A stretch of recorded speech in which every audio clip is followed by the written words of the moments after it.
Hello everyone, welcome to this week's video from the Purple Penny. My name's Mark. I own and run the Purple Penny along with my wife Catherine. We're a small family-owned coin dealer in the northern suburbs of Adelaide in South Australia.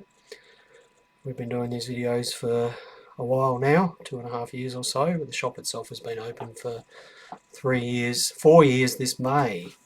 Apologies for being a couple of minutes late this morning. I forgot to plug the laptop in last week and it was dead flat, and it has taken a while to start up, and I have a bit of a rush at the end here to get up online, so I hope everything goes smoothly today. Now, last week in the shop was the same as the week before. We were very busy in the shop last week, lots of buying, lots of selling. Website activity has been frenetic. A lot of gold and silver coming through for some reason. I'm not really sure why. They have had a bit of a price run in the last week or so, but not really to explain why so much has been coming through the front door. Anyway, it's been all good fun. I had a very good time last week. I had a complete day off yesterday, which is fantastic, but poor old Catherine, who was out there doing the mailing, spent a large part of the day putting stamps on envelopes, getting ready for new postal requirements and things like that, so that she's always on top of things. She's a very hard worker. Now, not a lot of news, coin-related news this week that I came across, but for the first time since last September of October, the government, actually the Australian government, actually mentioned the new portrait of Charles II appearing on our coinage. The politician who's in charge of the mint, I forget exactly what his name is or what his position is, but was answering questions about that just on Friday. He's expecting the new effigy to be revealed in May, so that's the new effigy of Charles III, and we can expect coins with King Charles III's portrait on them to appear in circulation in late 2023. And he did say the same thing that Catherine and I have been telling people, that it's not just as simple as coming up with a new design. The new design needs to be come up with. It needs to be approved by King Charles himself. Then it needs to be put through Parliament for approval. And then in the background, all the engineering for creation of those new dies, which have to strike 200,000 or 300,000 coins, regardless of the denomination. All that engineering needs to go on before the Australian Mint can create Charles III coins. So it's not just as simple as whacking together a new portrait and popping it onto some bits of metal and squashing some coins. There are a lot of bureaucratic, administrative and technical problems that need to be solved before that becomes a reality. And it's interesting that one of the Royal Australian Mint's contemporaries, the Royal Canadian Mint, who I think are an excellent organisation. Their products are excellent quality, the communication is excellent. They are not releasing any 2023 dated coins into circulation, so they have completely opted out of trying to get a portrait of Charles III onto coins dated 2023, and presumably they're just going to keep banging out 2022 dated coins with the late Queen's portrait on them. And I'm quite certain that our mint is doing exactly the same thing at the moment, pumping out 2022 dated coins to keep the wheels of commerce flowing. Interesting though that the Canadian Mint has just completely bailed out and said, well, we're not going to get it done this year. I guess that means they're not going to rush it, they're going to do the job properly, so that's a good thing. That's a good thing. We'll just say a few hellos to people here. Hello Mike, Sandy, Sean, Paul, John, the other John, Gary, Ronalyn, David, and yeah, thanks Mike. Hang on a second. I am being quite careful to try and say Charles III, but if I do pop a Charles II in there, I do apologise in advance for that. I've been trying to get that right. I know I got it wrong a few weeks ago. Cameron and Philip. Mike says, yet the Royal Mint managed it. Mike, I think the Royal Mint had the dies ready already. I think that they have probably been ready for a few years and probably accepted the sunk cost on that, the development costs of several £1 million to have dies ready to go. I think they probably forethought all of that, and I doubt whether our mint was as prepared as that. I very doubt that very much, and clearly they weren't. The Royal Mint has their act together. I'm not saying that our mint doesn't, but they do have their act together, and they are much more closely associated with the royalty than what our mint is, and I'm not surprised they were a lot more prepared. And they were ready. They were ready. They must have had dies ready pretty much already, or at least hubs and things like that to create production dies. So they were ready to go. Now, a little bit of interesting coin news that came up was that Mexican coins won an award this week from a coin and currency organisation. And we don't talk about Mexican coins very much on these videos, but we can see there that a set of 3 commemorative coins released by the Banco de Mexico, which is the Mexican mint, 320 peso coins there, 3 commemorative coins. They were awarded an award for the best new coin and coin series. Interesting coins because they're not round, which is always an interesting thing. They are bimetallic, so they have a copper, nickel, zinc center and an aluminium bronze ring. And they're oh look, I've spelled independence incorrectly there, go me. They're celebrating 3 different events in Mexican history, and it's always interesting to learn about historic events from other countries that we don't necessarily know about. The bicentennial of their independence, the founding of Tenochtitlan, which is the Aztec city on which Mexico City was built, and 500 years of the city of Veracruz. So really interesting designs there. I do love Mexican coin designs. They're always very intricate, and a lot of the time they harken back to Aztec designs.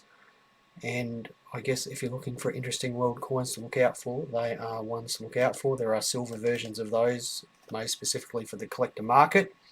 And if you're wondering, 20 Mexican pesos is worth just under $1 American, so about $1.30 Australian. So each one of those coins has a face value of about $1.30 Australian. The other bit of news that appeared this week, which I thought was interesting, was a follow-on from a cash hoarding article which we covered a few weeks ago. And it was an interview with an accountant and tax agent in the southwest of Sydney, and they were just asking her about the number of her customers that don't use the banking system. And she said that up to a half of her customers don't use the banking system. And the interesting reasons behind that, there were primarily 2 reasons behind that, 3 reasons actually. 1, there was a lack of trust from the banking system. 2, people wanted to access cash easily without hassles from the banking system, without having to fill in forms and explain why they were withdrawing money from their bank accounts. And the 3rd one was religious. I believe that the Islamic religion, some of those, I don't know here, but they don't believe in earning interest from non-Islamic institutions, so they keep their money out of the bank. But just interesting that that person had nearly half of their customers choose not to use the banking system, and to keep their money in cash. And right now in Australia, there are $1,800 notes and 38 $50 notes per person, every man, woman and child, and what other genders there are. All of that money for every person in Australia. It's quite a remarkable amount of cash, especially when you consider that the amount of cash use has gone down about 30%, but the turnover of the economy has gone up about 30%. So the real amount of cash turnover has dropped a lot, but there is more cash than ever hidden out there in the economy. Now, if you watched last week, we showed a goose dollar, a Swan patent dollar, a 1967 Swan patent dollar, which was designed by Andor Mazaros. Has a picture of a swan on it. I don't have a picture of it right now, but we just had a question before from one of our viewers, Mike, asking about the similarities between the 1967 Swan patent dollar and the 1967 Goose dollar from Canada. They have extremely similar designs and might raise an interesting point about whether someone plagiarised someone else. They are both dated 1967, the Canadian dollar and the Swan patent dollar. But it's important to understand that Andor Mazaros actually submitted designs to the Australian Decimal Currency Board in the early 1960s for Australia's new decimal currency. He was one of those people, along with Stuart Devlin, who submitted original designs. And that Swan design that he used on the crown-sized Swan dollar, he actually submitted as a design for the 20-cent piece in the early 1960s. That was commemorated in 2009 by the Perth Mint on a 999 fine silver 20-cent coin that had the same design. And there's that thing there, that coin there, Australian decimal pattern in a black card. It's a proof coin, and if I just hold this up here, you should be able to see that Swan design there, which is the same design. Now, I will freely admit this is one of the very few Perth Mint products that I have in my collection because I think it's really cool. And if you can't afford the $2,000 or $3,000 that it costs for a 1967 patent dollar, then this is the much more affordable way to get your hands on one of those designs. Right, topic of the week is PCGS registry sets. So we'll start back at the beginning about what PCGS is. PCGS is a third-party coin authentication and grading service in the USA. Basically, they grade coins. You send them a coin, they assess it, and they assign a grade to it, hopefully, and they put it in a plastic holder like, sorry, let's put that up there, in a plastic holder like that. You can see the coin in there, and they assign it a grade, and it's got a unique registry number. So there's a number up here, so you can look up your particular coin when it was graded. Now, why do you do that? I've gone into that topic before, and perhaps that's a subject I can do again one day, but perhaps to confirm the quality of the coin, confirm the authenticity of the coin, protect the coin, whatever your reasons are. There are lots of people who do it. Now, as part of, I guess, PCGS's marketing to get more people grading coins, they have what's called registry sets. And registry sets are groups of coins in, for want of a better phrase, league tables, where you get points depending on the numerical grade of the coin, and you can compete with other people with the same sets. So the reason that we're doing this topic this week is that Catherine and I received a registry set award last week for a set that neither of us had thought about in many years, and we'd even forgotten that it was up online. So after a bit of hunting down, we figured out what set it was for. It was for a 1902 British Maundy set, and I'll just show you a picture of that here. So this is the registry set table for the award that we won. So what you can see there, these pages are available on the PCGS website. Is down the left hand side we can see rank from 1 to 9, and then we can see a number of usernames there in the second column, and that's me at the top there, Mark N. And the third column shows percentage complete, so that's how complete the set is. Each set has a required number of coins. In this case, being a 1902 Maundy set, it has 4 coins that are required. Then it has some numbers there. Let me just make this picture bigger so I can actually see it, because I can't read it. We've got GPA weighted, GPA with top pop bonuses, and set rating. So those are 3 numbers that PCGS calculates in the background depending on the grade of your coin, depending on how it compares with other coins that have been graded of the same type, and also any extra ratings that it might have, such as CAM or DCAM or red or brown or red-brown. In the American coin series, there's full steps, full bands, there's different ratings they have for different types of coins. So they arrive at that number. your set gets compared with everyone else out there, and then if you have the highest number for your set, then you can win an award. You can see there next to my name that this has been the top ranking set for 7 years. So great little set, and I'll show you what the coins are that are in the set. So this is drilling down further into that page where we actually look at the coins that are in the set. Now this set comprises of a penny, a 2 penny, a 3 penny and a 4 penny, and you can see the details there of the coins that make up, Catherine, our set. So the penny, for example, is a PL67 plus. PL stands for proof like. 67 is the grade. PCGS grade their coins from 0 to 70, so 67 is quite a high grade. And the plus suggests that PCGS consider that it is in the top few percent of PL67s. The 2 pence is graded PL67, the 3 pence is graded PL67 plus, and the 4 pence is graded PL67. Now, the next two columns you can see there is PCGS pop, PCGS pop higher, and sorry, the pictures are too small for me here.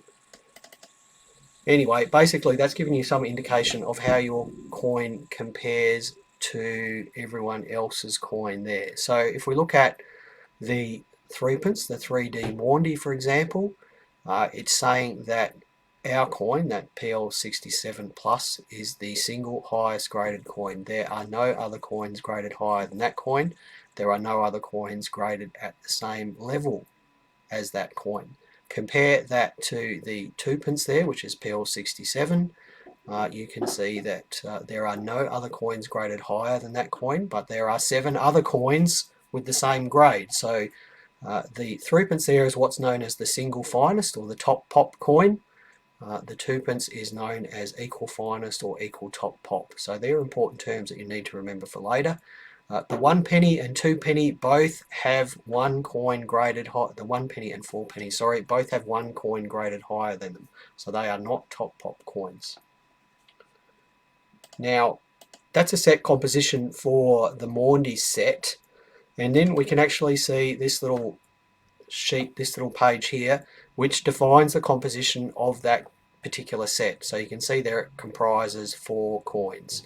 Now, different sets have different compositions. So for example, PCGS has a $2 C mint mark set from 2012 onwards, and they add coins to that set every time the mint releases a new coin. They also have a $2 circulation set. Each coin in this case has a different weighting. Now, I will just warn you here that the battery on this computer is draining extremely quickly, so if I disappear, I do apologise in advance. We compare that to a set composition of the $2 circulation set there, and you can see the PCGS has added coins for all the circulation non-commemorative, all the circulation $2 designs that the Mint has released. No, I've got that wrong. That's the 2018 anniversary set. So there's a coin entry there for all the $2 coins out of the 2018 anniversary set. So you can see there is a diverse range of sets available for you to enter your coins into. Remembering that the coins have to be graded by PCGS to be able to enter those sets. Right, let me just right. This is a different set. This is an Australian pre-decimal silver type set, and what's interesting here is that you can see that some coins have different weights. So you look down the right hand column there, you've got a weight there. So if you look at, say, the 1910 florin, it has a weight of 4. Now what PCGS is saying there is that the 1910 florin is effectively 4 times harder to get than most of the other coins in that set. So as such, its grade counts 4 times as much. What does that mean? It means that if you've got a fabulous 1910 florin and a not so good 1910 threepence, then that wonderful 1910 florin will help give your set a great rating. Okay, this sort of weighting system is applied across many sets that PCGS offers, including the $2 C mint mark set. For example, the 2012 Red Poppy C Mint Mark has a weighting of 4 in that set, so they're basically saying it's 4 times harder to find in higher grades than most of the other $2 coins.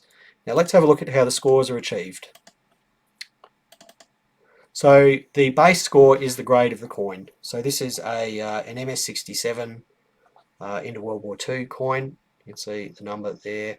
So the base score of this coin is 67. If it's a plus grade, MS67 plus for example, you add half a point to that, so that gives you a score of 67.5. Now remember those terms I talked about, the single top pop or equal top pop? If it's a single top pop coin, then you get plus 2 onto that score. So if your MS67 is the single top pop, then the effective score is 69. If it's an equal top pop, which means that it's the highest graded but there are others, then the effective score would be 68. You also get positives for, you get bonuses for colour of bronze coins. If you don't know, PCGS when they grade bronze or copper coins, they put a colour code on it that is brown, or red. Generally, brown doesn't give you a bonus. Red-brown gives you a bonus of +1, and red gives you a bonus of +2. So if you have an MS64 brown penny, then the score is 64. If it's a red-brown, you get that +1 bonus, it's 65. If it's a red, you get that +2 bonus, and it's a 66. There are also bonuses for proof coins, cam and decam. That means cameo. Cameo is the contrast between mirrored fields and frosted devices. And this bonus varies from set to set, but generally decam is +2. So if you have a PR66 decam 50-cent piece from 1966, then the effective score for that is 68. If it's a cam, then the effective score is 67. Then you have the set weighting, and that was that thing I showed you with the set composition. So a weighting of 4 means that after all of those bonuses are applied, then you multiply that score by 4, and that's the total score that it adds to the set. If the weighting is only 1, then you only multiply it by 1. We'll just have a look at some example scores here before we wind things up for today. So let's go on to $2. The Australian $2 Mint Mark set, which is a PCGS registry set, the 2012C Poppy has a weight of 4. So that effectively means that its score has 4 times the effect on the score of the set than all the other coins in the set. So if you have an MS65 Poppy, and I should just say that the 2012C Poppy, the current top population coin is MS69, of which there's about 40 of them. So an MS65 is not a top population coin. So the score you get for that, the base score is 65, and the weighting is 4, so you multiply 65 by 4, you get 260 points. The 65 plus, remembering you get that half point bonus for that, multiply that by 4 for the weighting, you get 262. If you have a top pop MS69 Poppy right now, that is the equal top pop coin, so you get +1 bonus point for that. Multiply it by 4, you get 280 points for that. If you happen to be a very lucky soul and got an MS70 graded, then that would be the single finest. The base score for that would be 70 +2 for the single finest coin, which is 72. Multiply that by 4 for the set weighting, and you get 288. Now, that really makes sense when you compare it to a Honeybee C Mint Mark, which has a weight of 1. Okay, so that means that currently the top pop for a Honeybee is an MS69. If you have an MS66, it just gives you 66 points. If you have an MS68 plus, it gives you 68.5. You get that 0.5% bonus. You get MS69, which is equal top pop. You get 69 plus 1 for the bonus. If you happen to be lucky enough to get an MS70, you get 70 points plus 2 for the bonus. But if you're lucky enough to get that MS70 at 72, that still only adds up to less than about a quarter of the value of an MS69 Poppy. So, you know, if you're playing this registry set game, then you want to chase the top pops of the coins that have the highest weights. Now, of course, that means that you are going to pay through the nose for it. And there's a coin being sold in America at the moment, a wheat cent, I think it's a 1918 wheat cent, And there are many, many millions of 1908 of wheat cents graded in America, but this is the only MS69 wheat cent that is graded. And it's not a significant date, but currently bidding for that coin is up to 140,000 US dollars for what is a fairly common date. So registry sets are big business in the US, and here in Australia they are becoming more and more of a big deal as well, with top pop coins being sold for thousands of dollars as opposed to just hundreds of dollars for lower graded coins. So a long complicated subject, that one, probably too much for one video, but that's what a set registry is. It's a league table for people who have PCGS graded coins. How do you get started? Just head over to pcgs.com, sign up for an account, and start entering your graded coins in there. And the good thing about that system is that as you add coins, it will actually suggest sets that you could enter.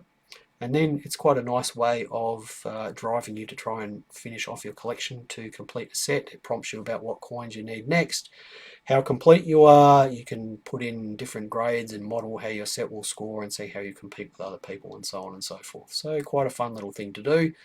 Not something that I do or Catherine does, but you know, there are a lot of people who take part in it, and it is a good bit of fun. PCGS registry sets, that's what they are. Brian says, do they consider one better than the other when it comes to cam and decam? Yes, Brian, I think I covered that. Hi, Peter. Hi, Paul. Hi, Greg. Hi, David. And that's it. Fairly technical topic for today. Sorry if I lost anyone along the way. We'll be back normal time next week.